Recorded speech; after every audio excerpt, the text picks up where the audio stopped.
Bon, bismillahirrahmanirrahim. Le dessin technique, qu'est-ce que le dessin technique? Alors, qu'est-ce qu'un dessin technique? C'est un langage conventionnel soumis à de nombreuses normes afin d'éviter toute erreur d'interprétation. C'est un langage international. Les normes de dessin technique sont des règles définies ou des règles définies et diffusées par l'AFNOR, l'Association française de la normalisation, par le ISO, par donc plusieurs normes. Le dessin d'ensemble représente exactement la réalité. Elle est utilisée pour comprendre le fonctionnement et nommer l'ensemble.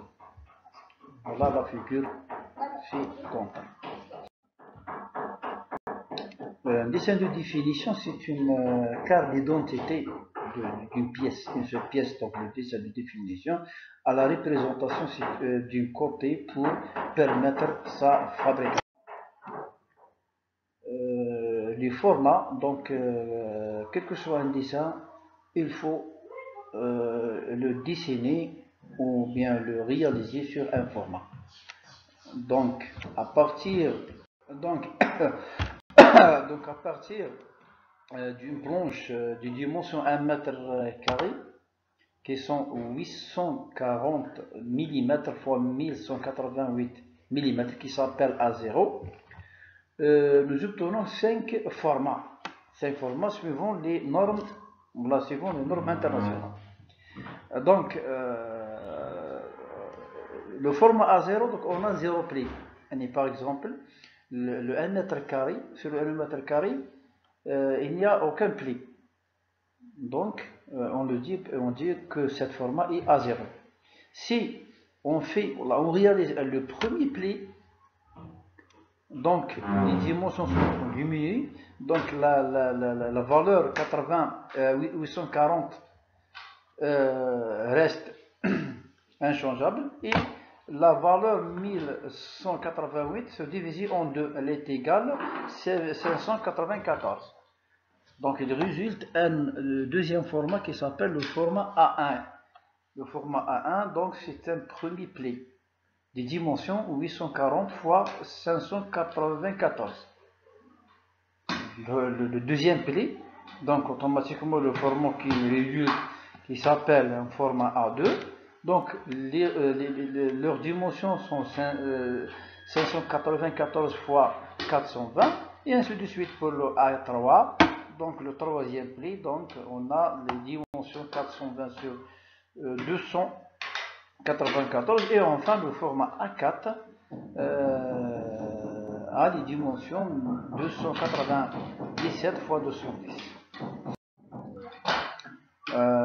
Dans chaque dessin, il faut laisser une partie pour réaliser les cadres et cartouches. Voici les cartouches, les cartouches que nous exécuterons dans notre société. Donc la cartouche est un nom, prénom, la classe ou bien le groupe, la date, l'échelle de dessin, l'échelle d'augmentation ou diminution, le titre de dessin et le numéro de dessin, ou bien de TP, ou bien d'exécution.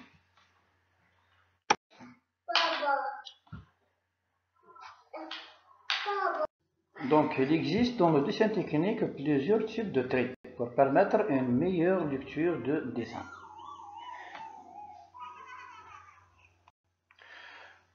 Donc on a le trait continu fort, le trait interrompu ou bien discontinu fin, continu fin, mixte fin terminé par des traits forts. Donc le premier, nous utilisons le premier pour réaliser les cotes exactes, les cotes des frontières des dessins. Pour le deuxième, c'est le trait fin discontinu. réalisé pour les surfaces, les surfaces qui l'on ne vit pas. Le troisième, c'est le contenu fin, consacré pour soit les hachures, soit les traits pour de construction. Le mixte pour généralement les axes. Les axes, donc les traits imaginaires. Le dernier, c'est le mixte fin terminé par deux traits forts. Donc c'est pour déterminer, pour